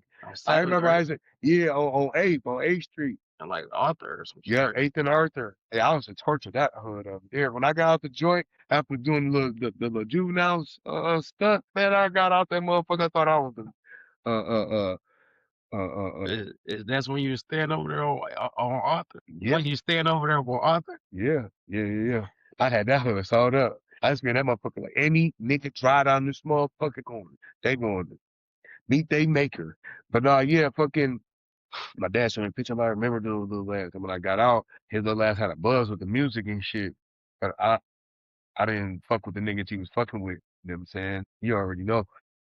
Obviously, I gotta figure out this. If this is my blood brother, we gotta, you know what I'm saying? I've been away from my family for so long, and after doing 5 years, I just want to make my family strong and get out here and get my niggas together. And you know what I'm saying? When you get out of the joint, you just think different. So I'm like, I'm gonna get this little nigga some love, show him some love and shit. And then he know motherfuckers I know. So we run into the studio together and then we just started kicking and shit. And then, you know, we had our ups and downs and shit. But yeah, that's how I thought. Yo, cousin, what's her name? The one with the curl. I call her curly hair. Marty. Yeah, she was like that. She was like, that's what's her name, son. That ain't like them niggas be clowning, man. And it's funny though, because all my family like that too. Because Marcus, because even my black family, like they Hispanic too, but they grew up on the north side. It don't even be about the nationality. It's like we all like pretty much the same shit. You know what I'm saying? But I got a black family. Like my dad's dad, black. You know what I'm saying? So like the Turner family, like they whole family, man, big as a bitch. Like they be having pig roast, it be 10 pigs on that motherfucker. I was there. Oh yeah, you came from one of the parties. Like I came to the ones, but they was in the hood. Yeah. Burla. With us last year when we had the fireworks? Yeah, a picnic. Yeah. No, but the one that was on Burlock when everybody was kicking it, still to this day, that's like top 5. Man, most fun. Hey, shout out to cousin there, man. My cousin Eric in there, man, for real, dog. Hey, we had went up in the basement, and then all the OGs was down there. They was like, "Don't come down here if you can't play." I remember my auntie was like, "You know you're at my house. I ain't seen you in like a year, but come give me a kiss." And I can't give her a hug and a kiss. She's like, "All right, you niggas ain't gambling. Move around. Get y'all house upstairs." They take space. Serious. They take space. Serious. But shout out to cousin them because like they know I'm a Southside nigga, dog. And they be telling their niggas like, hey, these my cousins out the South, but them niggas get down. And every time I was on the North, they be like, my homie finna, you know what I'm saying? Boop, boop, them niggas be on point with me. Like, the North Side, I ain't never had beef with anybody on the North Side of Milwaukee, ever, dog. Every time I kicked, even when I was with my cousin there, they be thinking I'm some plug or something up the South. Like, they be, oh, you be with the Mexicans, you plug. Like, no, nigga, but that's how they be thinking. That's what my cousin. I went to the gas station, you know, they over there on 40th, so it's hot over there in the north. Like in the summertime, nigga, you slide through there, nigga, motherfuckers gonna strip you. If you lacking at the gas station, niggas gonna strip you over there. And like me, I don't know what it is. I carry myself like a man though, but everybody over there I ever encountered, I always be like respectful as fuck to me. Like even my cousins and them homies, like, well, you good? I'm gonna walk you to the gas station. Niggas over here shouting, let them know you with us. I'm like, man, chill, man. I'll kill one of these niggas over here. But on the north side, wow, you gotta be like that over there. You know what I'm saying? That's what my cousin be saying all the time. Like he be like, oh, you know Migos now, huh? That's why they used to call me the joint. It's like Southside. And then every nigga from the Southside come through the joint, I know them type shit, or I know they people. And they be like, oh yeah. I done seen 50 Southside niggas come through this motherfucker and they all holler that Blockah. They said, like, yeah, nigga. Southside small. Northside, nigga, big. Yes. I was in jail with everybody, nigga. I was in jail with the Second and Key. I was West Lawn, Perry Street Mob, on 20th. Nigga, I was at Burla Zoo. When everybody got indicted, when the Kings got indicted in 05, I caught my case in 06, and I did that little year to 07. I was only out for a year when I caught that case and got my adult charge. Because when I was in there, nigga, on my mother, The whole city went to jail in them 2 years. The whole city. I don't give a fuck, nigga. The east side niggas, north side niggas, south side niggas. They snatched the south side niggas up first. Then all of a sudden they snatched up all the north side niggas. Then they snatched up all the east side niggas. And I remember being in jail, the county jail and all that shit with all the niggas. It wouldn't be right if I don't ask you this. I'm gonna ask you. I know me. Since we was talking about the B-Dub and so how did just you don't gotta answer it, but how did the beef started with the whole B-Dub thing, with the whole music? I was told it was started over a song. Yeah, I mean, it's deeper than that, dog. You know what I'm saying? Like shit played out the way it played out. You know what I'm saying? Yeah. Me and the nigga, right? Like me and this, I ain't even gonna say his name. I'm not even gonna, you know what I'm saying? But me and this nigga was really in the hood. You know what I'm saying? This was a time when the Kings got indicted. I got out. I was kicking with these blood niggas and shit, and everybody was saying, "Oh, you're blood" and all this other shit. Niggas don't know my history, bro. Niggas that really been around me know what time. But anyway, I'm kicking with them. You know what I'm saying? I catch a case with some other homies. So I was 15 when I caught my case. This when I went to Wales. But I was 15 when I caught my case. Every nigga on my case was 24 years old or older. You know what I'm saying? So there was 3 other niggas on my case. Whatever happened, I get out, I'm keen with this nigga. We catch a case together. Well, I can't say we caught a case. He catch a case. I'm with him when he catches case, but the police never question me, right? So he run around the hood telling niggas I snitched on him. But this my nigga. Like, we look like each other. We both had little bow wow braids back then. All the bitches was fucking with us. Like, we was them little light-skinned niggas in the hood. You know what I'm saying? He was kicking it. And we used to, a lot of bitches say we was twins because we look exactly alike with braids and shit. Back in the day, we was little kids and shit, little beaters on, little hats on. You know what I'm saying? Right. Braids hanging out. We thought we was Dipset. You know what I'm saying? So, anyway, long story short, he go to jail claiming, running back to the hood telling niggas I snitched on him, dog, which wasn't the fucking case. I never even got arrested with this nigga on the case. I was just there. When the police hit me up, they left a number. I called. I said, oh, catch me, you know, whatever. Boom, that was it. It's the only time I ever talked to the police. And they don't even know who they talk to. I ain't give them a statement. I didn't sign no statement. I ain't said nothing. So for years, fuck that nigga. So he ended up getting like 9 years. So I get out after like a year. Oh, you out? You snitch? You out? I'm like, nigga, I'm not even on his case. But I was a juvenile, so niggas, oh, they ain't gonna release the paperwork because you were juvenile. So I went and got my own paperwork. I ended up going to adult prison, and they brought this shit up on me. So the Kings in the joint, like, what, oh, bro, you can't get down. Folks gonna kill you in here, type shit. If you rat. So I had to go through the whole movement of niggas like trying to kill me in prison if I don't get my paperwork together. So, nigga, just so happens, nigga, I end up running into this nigga in prison, and he check out. This facts. I don't give a fuck, nigga. Rest in peace, Trey. You know what I'm saying? Like, FUD. I can name niggas' names right now that was in prison with us that's out right now that I can hit up on Facebook and be like, nigga, tell them what happened. Because niggas checked out. He ends up getting out. You know what I'm saying? And start fucking with my baby mama. Out of revenge. Well, you know, whatever. But they knew each other beforehand. You know what I'm saying? The whole time me and her together, though.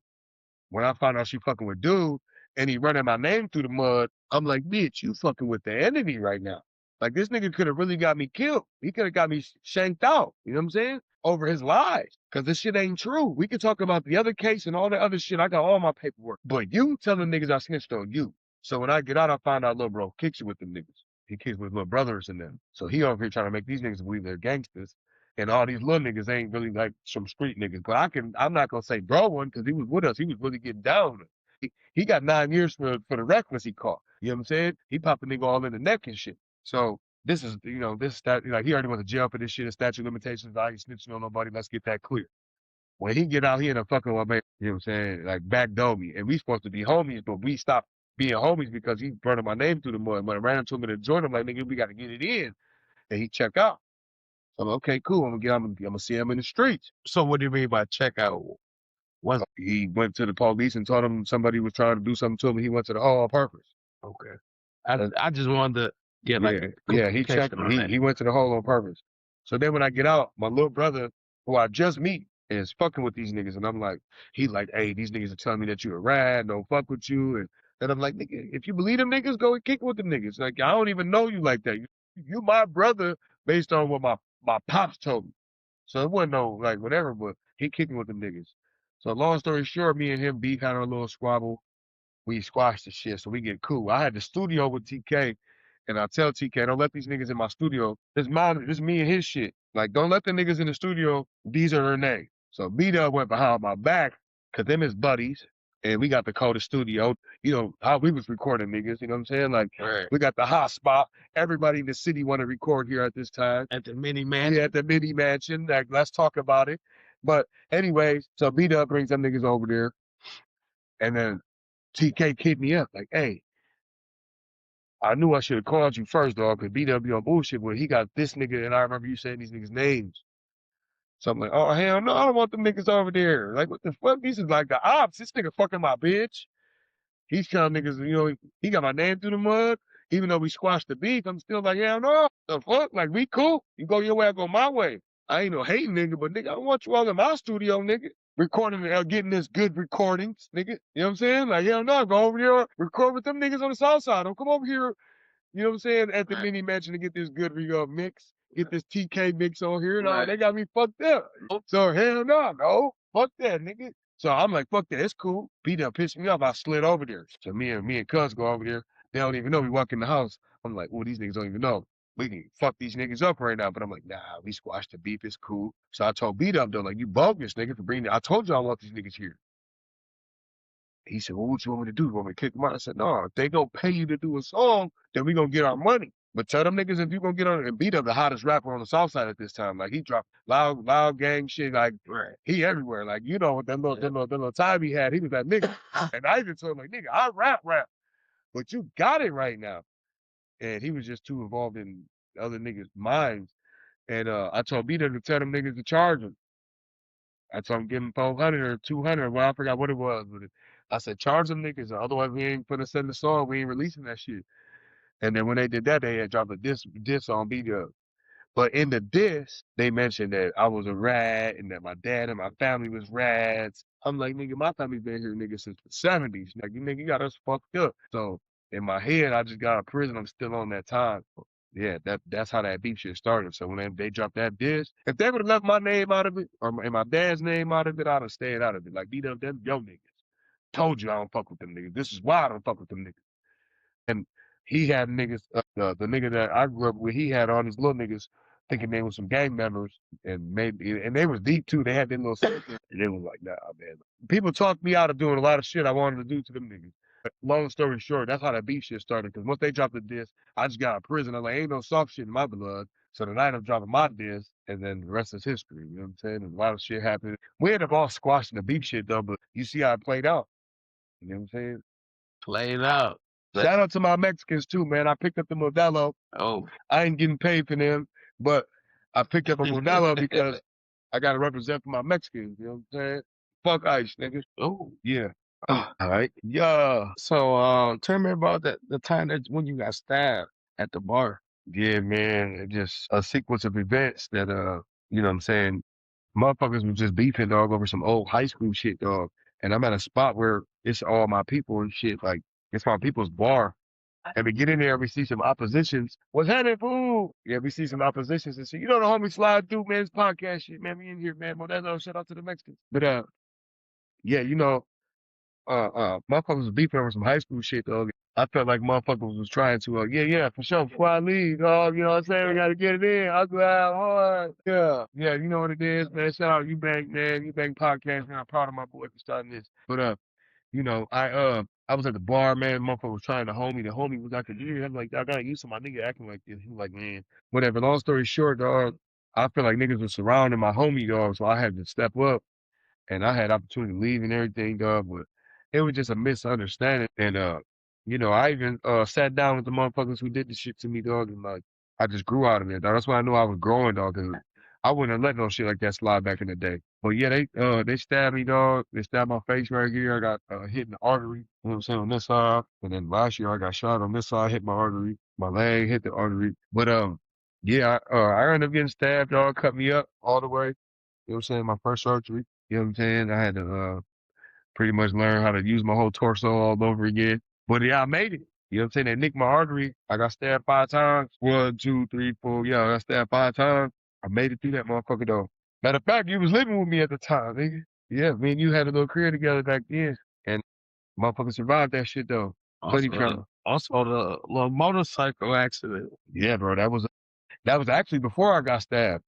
Also, the motor accident was first. Yeah, because I remember I did the motorcycle accident, so I was doing like 130 on my crotch rocket dog and fucking semi. It was traffic. It was my fault. I shouldn't have been fucking hitting it like that. But long story short, dog, I was driving, and if I would have switched lanes, I don't know if that shit was stop traffic or not. I couldn't see no more because the semi just jumped in front of me, and it was like split decision I had to make. So I had jumped off the motorcycle like this, landed, boom, broke my collarbone, my elbow broke my two bottom ribs. I spun in the air, hit the back of the truck. Pretty much saved my own life, dog, if I ain't jumped.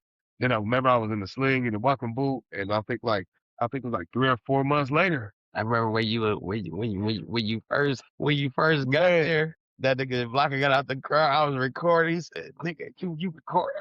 Yeah, you was on some Snapchat shit, nigga. I was hurt. Like, and then look, I ain't had no insurance, nigga. So when I did the motorcycle accident, nigga, I went to St. Luke's, nigga. Cobra Betsy, dog, was a female dog. I went to middle school with her. Her and Jeff's homie, the one Puerto Rican nigga, it was crazy when I got hit. They pulled up on me on the freeway, dog. And old girl was like, the ambulance pulled up. I was like, nigga, I kept thinking about $10,000 ambulance ride, nigga. And I was like, nah, she gave me right to the hospital. By the time I got myself in the car with all these broken ass bones, broken tibia, broken ribs, broken collarbone, the whole left side of my body was pretty much going in shock. By the time I got to the hospital, I couldn't even get out the car. My body was locked up, stuck. They had to come pick me up out the car, and I was like screaming this shit. And then I went to the crib. This nigga's recording me on the board. I'm like, nigga, can you put the fucking phone down, nigga, and open the door, nigga, and help me up the stairs, nigga? Damn. This nigga out there, look at this nigga. Look at this nigga. I'm like, bro, nigga, get me in the crib, nigga. I was on that couch for like 6 months or what. I remember seeing you, man, using the Impala thing. He was like, hey, bro, I'm about to go to Green Bay. So you need me to do anything before I leave? I'm like, yeah, make me a bowl of cereal, take me to the bathroom real quick, and get my medication. And that nigga be gone. I'll be in the crib sleep for 2-3 days. Like, yeah, nigga, I've been here this whole time. You finna go? Never that. Yeah. So how did you get into that bike crew? What was it called? Oh, yeah, that motorcycle riders. Yeah. How did you Yeah, get into shout out that? to the motorcycles, man. Them my boys. So they be the politicking with that motorcycle shit, just like some gang shit, bro. Yeah. So like when I was locked up in the joint and shit, like when I went to the feds and all that shit, like for holding and shit, like I ran into like the outlaws and shit. I didn't know the history between the like kings and the outlaws. I wasn't taught that shit. You know what I'm saying? So long story short, man, when I got out, I knew Josh Hoff, rest in peace, my nigga Josh. Yeah, he was a good dude. Yeah, Josh was a good dude, man. Like he went through like some shit. He had to go through recovery. He was addicted and shit. And like when I met him when he got out, like I'm like, damn, it's crazy he went through all that because I didn't see him for years because I knew him from the block, like way back in there. Wow, way back. And then I was riding my bike by myself. I had that blue bike, the one I crashed. I'm riding that motherfucker down Mitchell, and I see like 5, 6, 7 bikes go by, and they was looking at me, and I'm on like this, and they were like, and then he waved me down, so I hit a U-turn, went back, and we went to the gas station on 6th and Lapham, and he was like, "Oh, what's up, bro? I remember you and shit," and he was like, "Join my Facebook group," and he had like a little Facebook group. This before it was WMGR. Well, he passed away now, but I'm still the admin for WMGR. We got like 6,800 members, bro. One of the biggest Facebook groups in Wisconsin. You can look it up. It's WMGR. It stands for Wisconsin Motorcycle Group Ride. If you ride motorcycles, if you ride scooters, Harley, crotch rocket, it doesn't matter what the fuck. If you on wheels and you want to ride in the summer, this is the spot.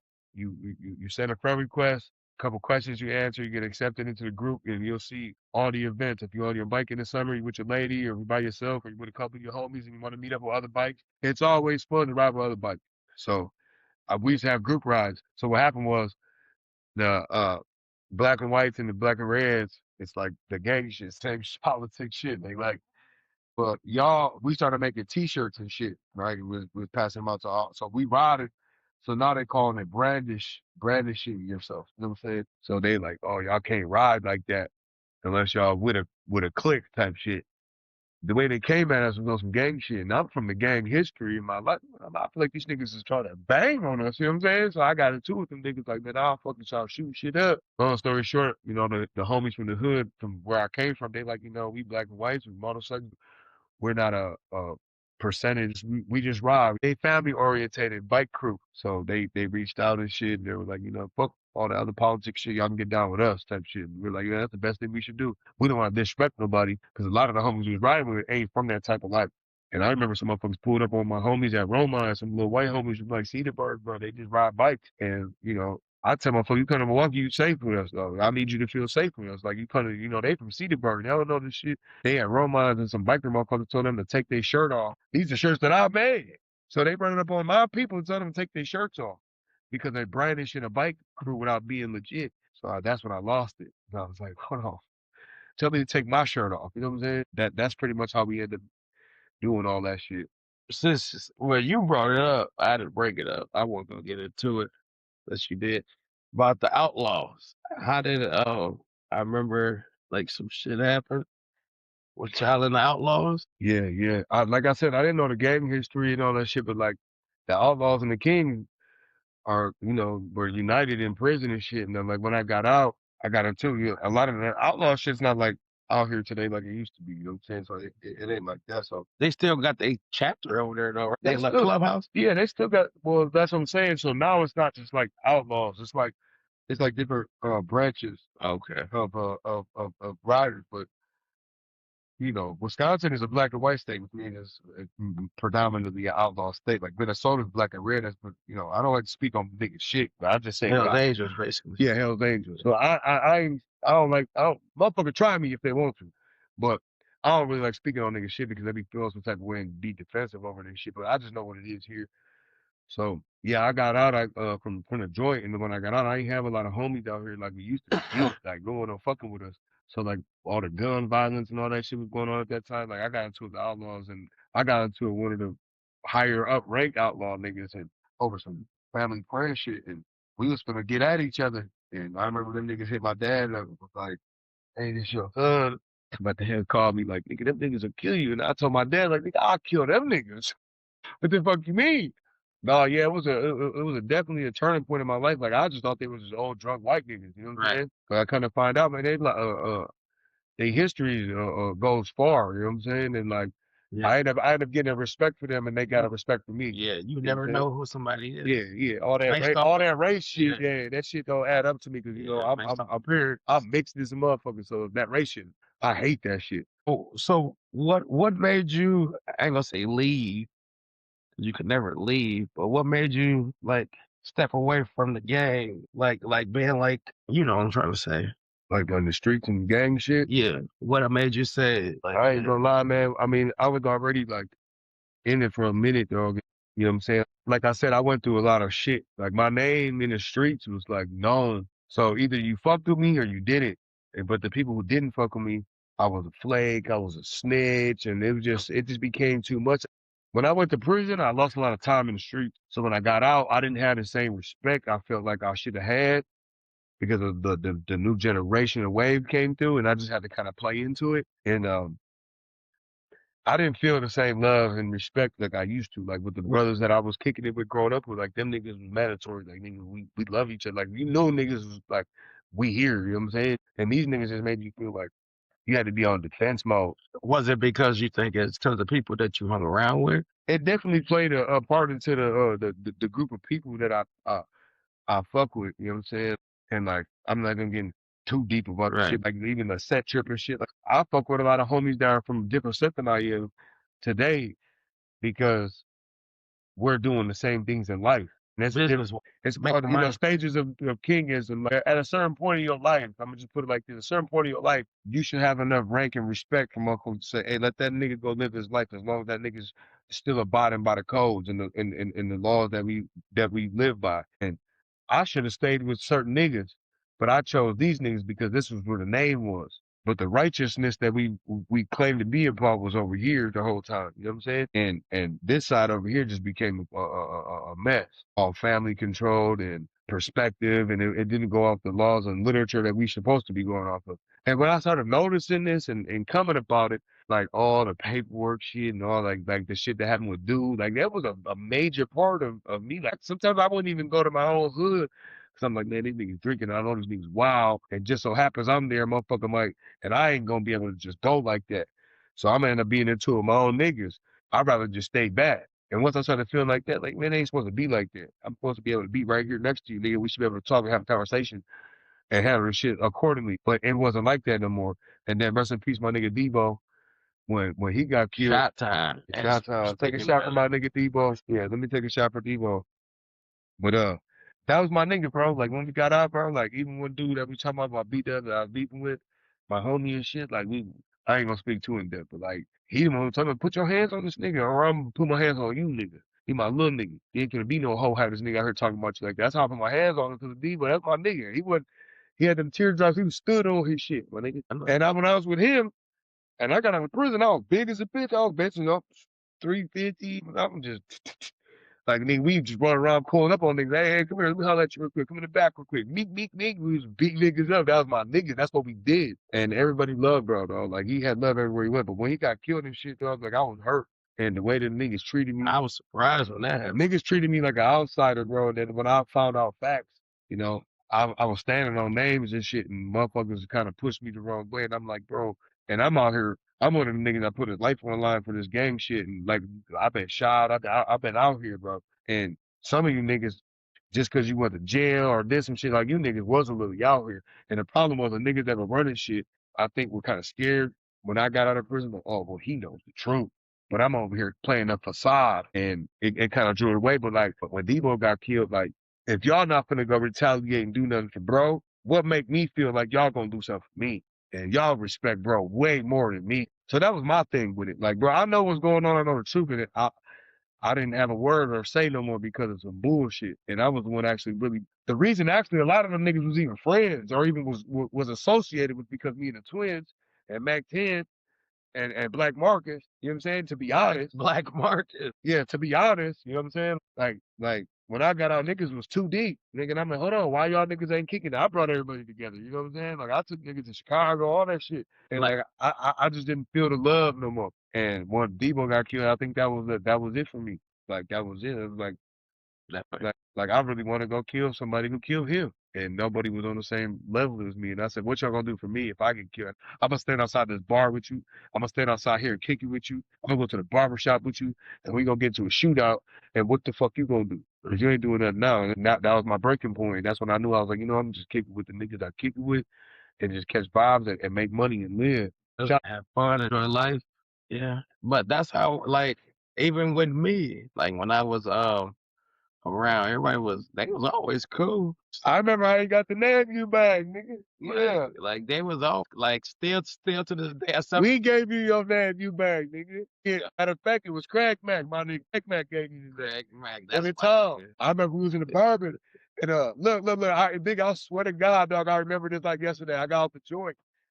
And you had Kerry Concealed, though. That's when they just passed that shit. Yeah. You was like one of the first niggas, like the first like 500 people or 250 people. I did it. I signed up right before they even passed it. You already had signed up.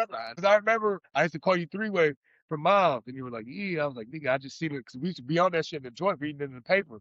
And you were like, "Yeah, I signed up for that shit." I said, "That's crazy." And I remember I got out the joint, and we was in the hood, and you had the banger on your hip, and everybody was like, we all street niggas, and we like, "Nigga, put that motherfucker up."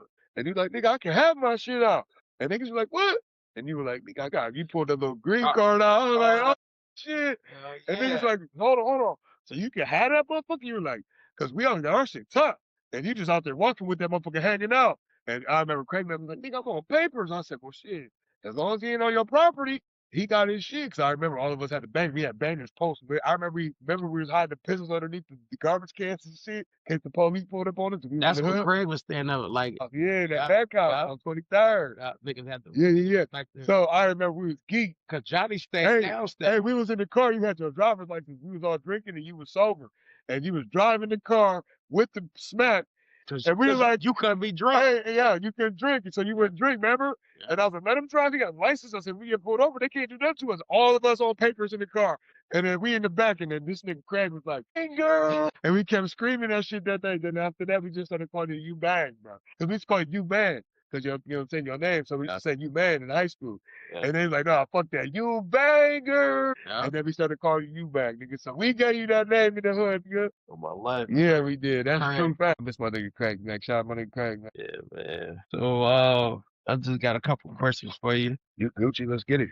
Just a recent one about some people. Even though I seen that you explained yourself on Half Paint and the KO's podcast about what happened with you getting shot, but some people also been asking questions and stuff about you being shot and Yeah. and what happened what led up to it.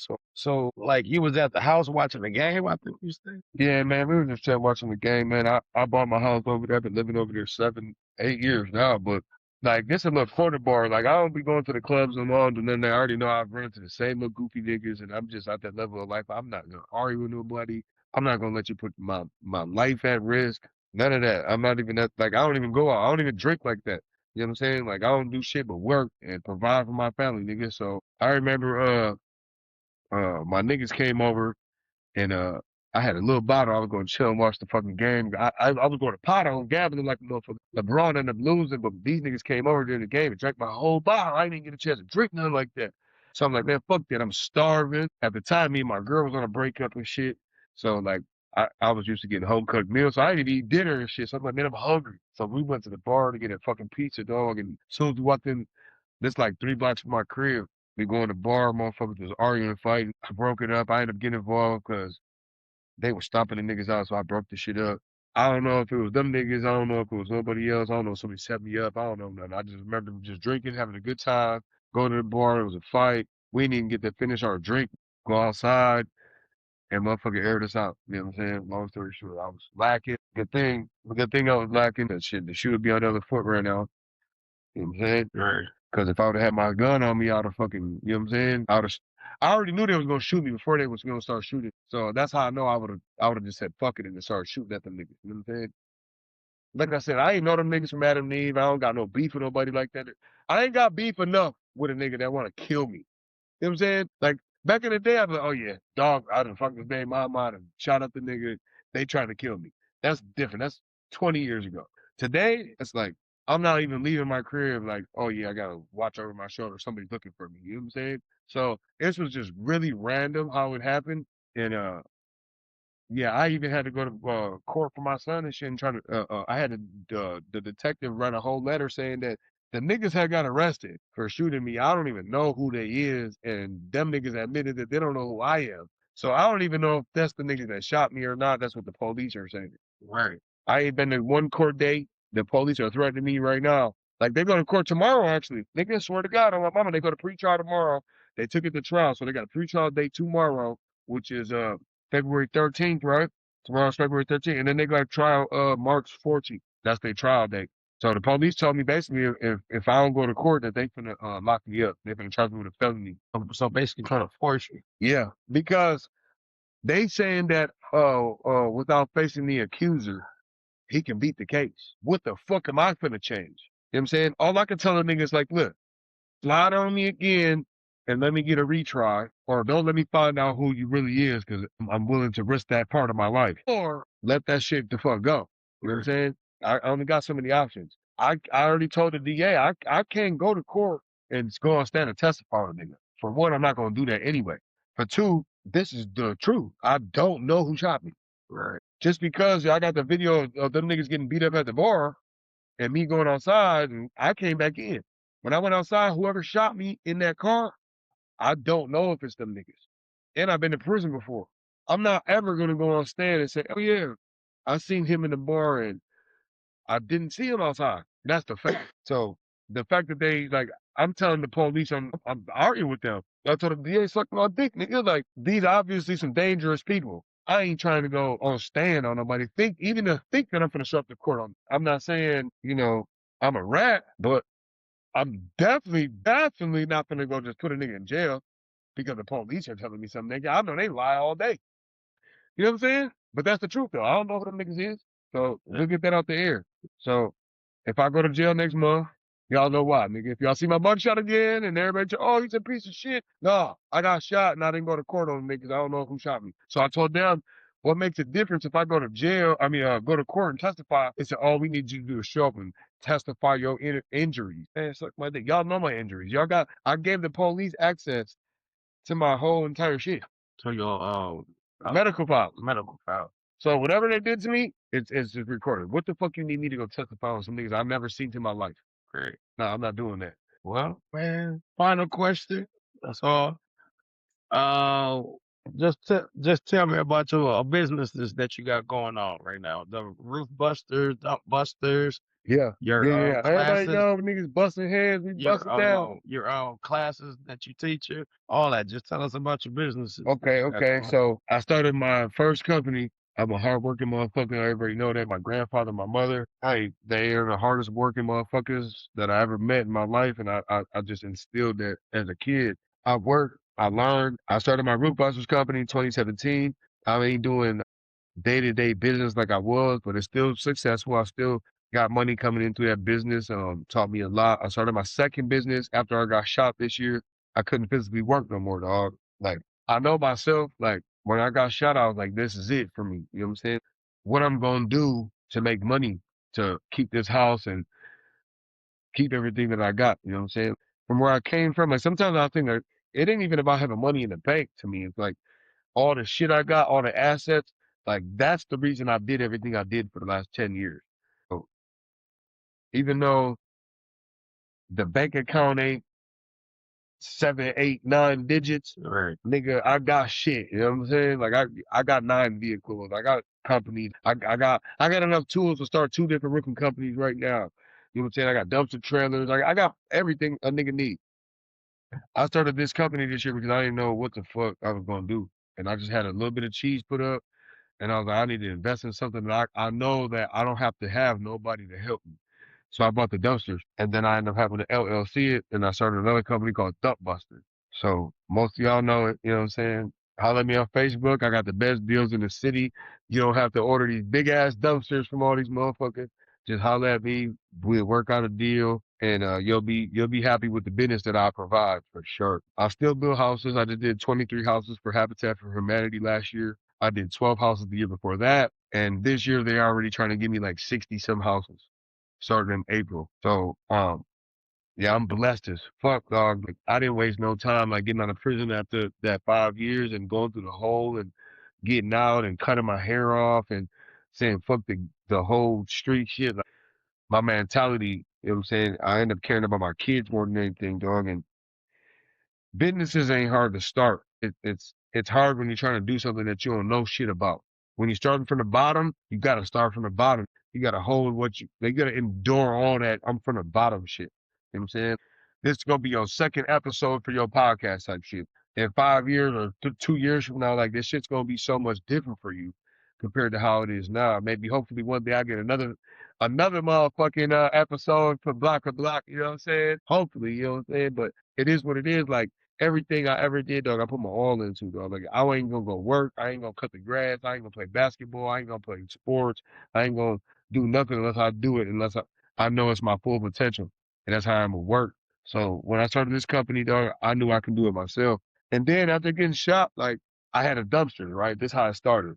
I had the dumpsters. I ran into a homie. They like, bro, we don't got no way to pick up all this garbage. And they're doing some shit for the church. My homies. And like they do the soup kitchen and they help out on the homeless and shit. So this is how I started doing this. So I got the 2 companies. Then I meet these motherfuckers. They're like, hey. And then my homies are doing the same shit they're doing. They're like, they ain't got no dumpster or no way to get rid of all the garbage. So they kind of like got to deal with it themselves. So one day I'm like, look, I'm gonna bring my dumpster. So I brought one of my dumpsters, and they were like, "Oh, you ain't bullshit." And then ever since then, I just been doing it. Every month they do that once a month, and they do a homeless shelter clean out once a month. They go around under all the bridges. Like the other day it was 100. I heard it was a negative 24 degrees, bro. And I was going nigga behind Coles on 27, bro, and there was a whole tent city, nigga. And I went to one tent just to make sure motherfuckers was good. So we were passing out soup and sweaters and clean socks and shit. And it was a whole family of motherfuckers, dog. And I'm like, damn, dog. Like I came from the trenches, nigga. Like you had to be tough to be where I'm from. You know what I'm saying? But I ain't never had to sleep in a tent, my nigga. You know what I'm saying? And like I seen it like in LA, and I've been to Memphis and New York. I seen the homeless, but I ain't never seen it like that in Milwaukee, bro. Like right now, Milwaukee is bad right now. Like the worst I ever seen it, dog. Like I went back there, nigga. It was like 4 kids, nigga, like between the ages of like 3 years old and like 12 years old, and a nigga and his wife, and they're like We ain't got nowhere to go. We sleeping out here in 2 tents. And I'm like, man, get y'all stuff that y'all can and jump in this truck. And when I did that shit for the first time, I was like, now I kind of know my purpose, dog. And then the other people involved with it, we start meeting other people, right? So not only I do the community cleanup, right? I don't get paid for none of that shit. I don't want to get paid for none of that shit. We're going around different neighborhoods. Every week it's been more and more people. We started off the first day with like 10, 12 people. Now it's like 20, 30, 40 people showing up. It's been cold wintertime. But in the summertime, I guarantee you this summer is going to be 50, 60 motherfuckers out there walking around the neighborhoods cleaning up garbage. And you don't even know the difference, dog, until you go down Greenfield before and then go back home on Greenfield and see how much y'all cleaned up. You're like, damn, what you pay attention? Swear to God. Cleaned up like mud. So not only that, I started fucking with the church doing the clothing and the they do the little housing with the cots and shit at the church. Okay. You know what I'm saying? For homeless people though. When it's cold like this, like right now it ain't shit. But the other day, you couldn't even go outside, my nigga. You know what I'm saying? Your skin was burning. Yeah. And when I seen that shit, like, and then my homegirl, she hit me up, she like, I know you a professional dog and I know you can handle this, but I need you to do this youth program. I have to do this youth program. And the guy that I had in place, he ain't gonna be able to do it. So I am getting certified, getting my OSHA, all my I had 2 weeks to get all this done. Not only there was a drop of a dime thing, it came from the heart. That's why I made it happen. And then I started doing a class right now. I got 11 kids. I'm teaching a trade skills class for 11 kids, and they all get paid. So every day they come, they get $100. So it's 11 kids in there. Shout out to Rocks. Getting paid. Saying Raquel, hey, Brox is a motherfucking Southside queen for real. Like she really giving back to the community. Like she even had a nice house in West Dallas. She said, you know what, I can't be one of them motherfuckers that got a house by all these white people and I'm over here preaching about the South Side. She went and bought houses on the South Side and actually lives on the South Side. Yeah. She's a 100 motherfucker dog. And like she got a real estate license. Like me and her are connected and we're at that threshold right now. Like it's about to be a breakthrough between the whole community with all of us. And that's where I'm at now. It's like, man, all I can do now is get back. And so I got the roof busters. I got the dump busters. Yeah, we moving on, big baby. Shout out your social media if you want them to follow you. Yeah, they know the name Brett Robert Dane on Facebook, man. I'm always on that motherfucker. Robert Dane. Yeah, Brett Robert, that's my real name. I ain't ducking no action. Also, my Snapchat. My Snapchat be doing numbers now. I don't know. I'm famous on Snapchat right now. It's Blockah Chico. BLOCKAH hyphen Chico. Yeah, Blockah hyphen Chico. I'll put me on there. I'm gonna put it up on. I got my Instagram. Also, yeah, just fuck with me on the street. Y'all know what it is. I'm gonna put it on here. Appreciate you coming through. Hey, I hope I get another episode though, my niggas. Gotcha. Please like and subscribe to the YouTube channel.